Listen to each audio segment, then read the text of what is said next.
buhay. Narito na naman tayo sa Faith On, pag-ibig na hindi tumitigil, panalangin ng isang alagad ng batas. Sa ating mga kapulisan, there are days when the badge feels heavier than unusual. When the noise of the world drowns the quiet cry of your own heart. You give, you serve, you stand your ground, and yet you feel unseen. But remember, God sees you, not just your service, but your soul.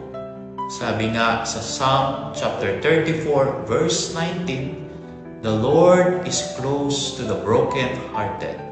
Save those whose spirit is crushed. Even when the world misunderstands you, God understands you. Even you feel unworthy, He never stops loving you. He is the God of second chances, quiet strength, and unfailing mercy. Sa panghuli, nais kong ibahagi ang panalangin na ito sa ating mga kapulisan. Sa ngalan ng Ama at ng Anak at ng Espiritu Santo. Amen.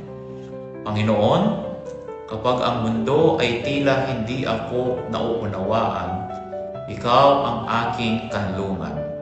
Sa bawat pagod na hindi napapansin, sa bawat luha na itinatago ko sa likod ng aking uniforme, paalalahanan mo akong mahal mo pa rin ako. Hug me with your mercy, Lord. Let your love be the armor that protects my soul. Make me an officer of justice, but also of compassion. Heal the wounds that duty has left behind.